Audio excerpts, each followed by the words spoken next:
Hi everyone, welcome back to another Barrel Proof Baseball Podcast bottle review. Today we are going to be looking at Old Forester, specifically the Old Forester 1920. So Old Forester released 4 bottles, and those 4 are their Whiskey Row series. The Whiskey Row series being named after Whiskey Row in Louisville, Kentucky. These bottles, specifically the 1920, which we have here, they're becoming really popular. The 1920 is probably leading the way. This is a very available bottle, and it's probably one of the better readily available bottles that are on the market right now. In a lot of people's opinions, this bottle is really thought highly of. And I would suggest trying this out. This bottle is going to run you about $60. So I would suggest maybe trying to try it out somewhere. If you go to a bar or somewhere and you can find this, try it out before, because this is going to be a step up in terms of the proof. This is 115 proof, so it's definitely going to be different than anything you've probably tried if you're new to bourbon or you haven't got into some of the higher proofs.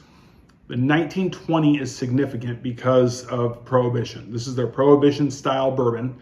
1920 was when the Volstead Act was initiated, essentially putting the United States into Prohibition.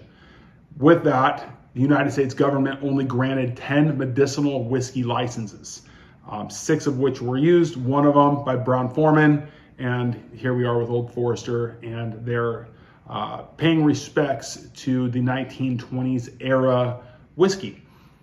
In Prohibition times, when they would go through and bottle these or barrel the bottles up, they would put the whiskey into the barrels at 100 proof. Through aging and evaporation, what would come out of those barrels was 115 proof, and that's why Old Forester made the 1920 Prohibition style in the same type of whiskey and the same proof that would come out during the Prohibition times. So this 115 proof is very specific to that era, and so that's why Old Forester decided to make this a main staple of their Whiskey Row series. This is definitely the most popular in the Whiskey Row series, and for a lot of people, I think this is a really good entry into higher proof bourbons. It's not going to be as high as some of the other barrel proof bottles that are coming out. However, this is definitely starting to get up in proof. And if you're not ready for it, then it's going to really catch you by surprise. So Old Forester in general puts out an outstanding product. One thing before we get into this one, what I would suggest is trying out some Old Forester products. My favorite Old Forester product is this one here. This is their kind of one of their flagship bottles. It's 100 proof. They've got another one that is 86 proof. I would try them both out. Both of these bottles are going to run you just about $20. I would try them, see how you like it, because I think they're pretty similar to a lot of Old Forester's offerings. They just make a really, really nice product. So I would suggest trying out the 86, try out the 100 proof, and see how you like them. And then maybe get into some of the Whiskey Row series. When you feel like you're ready to jump into the higher proof, then I would say go for the 1920. Like I said, this is definitely going to be a different feel from some of the lower proof, even the 100 proof. This is definitely more complex. It's got a little bit more of a flavor profile to it. You're definitely going to know you're drinking a better bourbon than you are when you have the 100. As good as the 100 is, and I suggest the 100, there is a major step up between the 100 and the 1920. So try it out, see if you like it. I would try this. I would go to a bar or something and try it out first, because it's going to run you $60. And that's where you get to that price point where people kind of make a decision of, like, is this worth it? I mean, that's starting to get up there in price. Now, the bourbon fanboys that are out there are going to call this a really affordable budget type quality bottle. To me, $60 for a bottle of bourbon is not budget, but good for those guys and all their success. I wish them well. But I would really try this before buying a bottle and committing to that price point, because it is going to be significantly different than anything else that you have tried before. So let's give this a try. I would say, now let me tell you a little bit about this first before we get into the tasting. When I first got this bottle, I got it because of the popularity. Everybody was talking about it. Everybody was going on and on about, what a great bottle this is, what a great value it is at, at $60, being a value for the quality of the bottle. And when I first got it, I thought this was not good. I hated it. I have had this bottle over a year, and it's finally getting down to the end. I hated the first half of this bottle, and I actually had some discussions with people on social media about it. I was kind of outspoken about not liking it, and some people thought I was crazy, and some people thought that they agreed. Some people thought that the 1910 is better than this 1920. The 1910 was the fourth bottle in the Whiskey Row series. It's finished, I think, in a toasted barrel, I believe. Don't quote me on that. But I like the 1910 better than this from start to finish. That's where I had a tough time with the 1920. For a $60 bottle to dislike half of it, that's a tough sell for me. I think it's a good bottle, and now I really like it, and I would definitely suggest this. When this is gone, I'll probably get another bottle because it's a really good bottle to have in your collection. I just didn't like it at first. I got this funk on the back end that I just couldn't kick. Every time when I'd finish my sip, there was a funk there, and that's the only word I can use to describe it because it wasn't good. Something at the finish just was very unpleasant to me. And it took me literally till probably halfway through this bottle to start to really like it, for that funk to kind of go away, and for me to really appreciate this bottle. And I felt like I should be liking it more than I was. I just didn't care for it. Now that I'm at the point that I am with this, I really like it. So I would buy it again. I would suggest buying it, but just be aware that for half this bottle, when I smelt it, when I tasted it, it reminded me of chewing on a Band-Aid. That's the only way I can describe this. I put this up against the 100. I put this up against the single barrel, this one here. Did a blind tasting of all of them together, and the 1910 as well. And each time this one got fourth place out of the four that I tried. It was with the 86 as well. I just didn't like it. It just was not for me. And like I said, it took time. Now I really like it. Now it's super enjoyable. It's great. It's got a lot of flavors to it, a lot of complexity.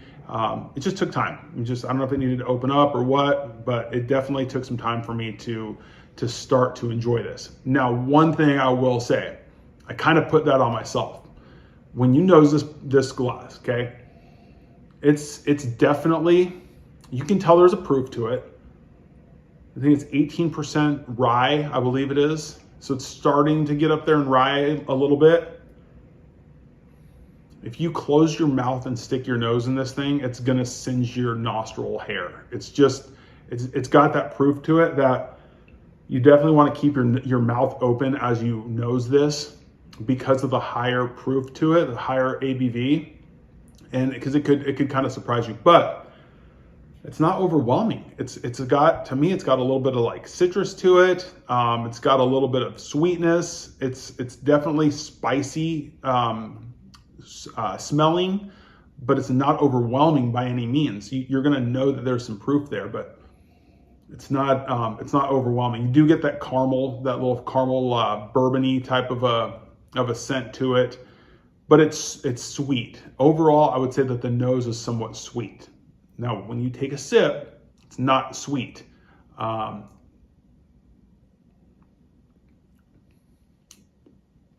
There's that rye spice. It's peppery. It's a really pleasant bourbon.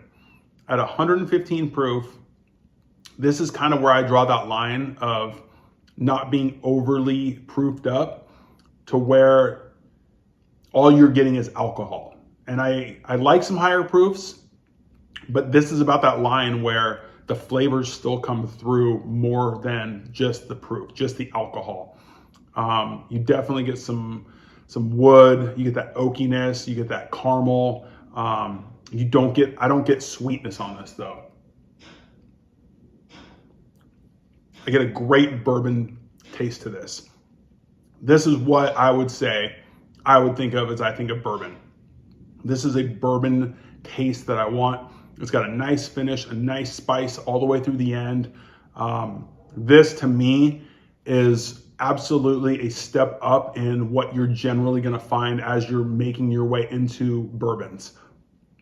This for $60, I would say, is a really good buy, but you've got to determine that for yourself. And like I said, at that price point, that's something you should probably try out before you buy a bottle. But I really like this. I think given the sweetness on the nose, given that just typical bourbon that you're going to get with that wood, with that caramel, I really like it. It's got like a burnt characteristic to it that I think is really nice.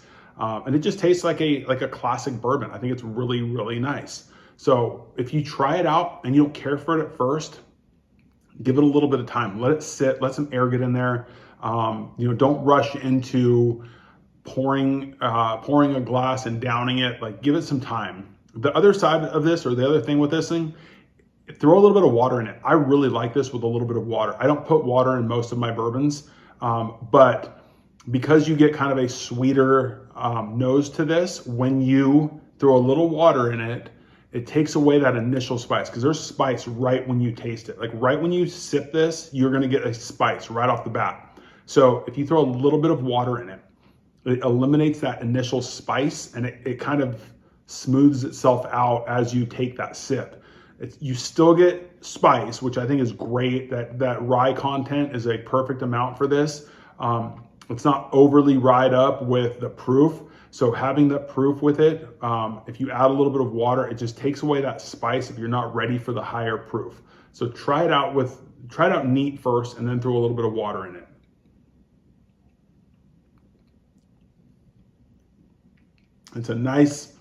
It lingers nicely. It sticks around.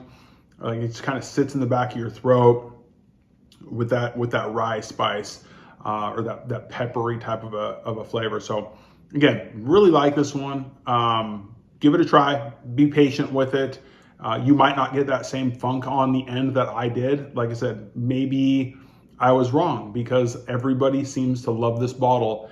It just took me a little bit more time to love it like everybody else. So try it out. Let me know what you think. Leave some comments below. Be sure to subscribe to the channel and comment. Like this thing. Let me know what you think. Let me know if you've had the 1920, how you liked it. Let me know if you get that funk at the end. Let me know if it's a little off-putting and unapproachable at first. Or tell me if you love it from the get-go. I'd love to hear your thoughts. And I'd love to hear your experience with the Old Forester 1920. So thanks again for tuning in. Look forward to the next time. Cheers.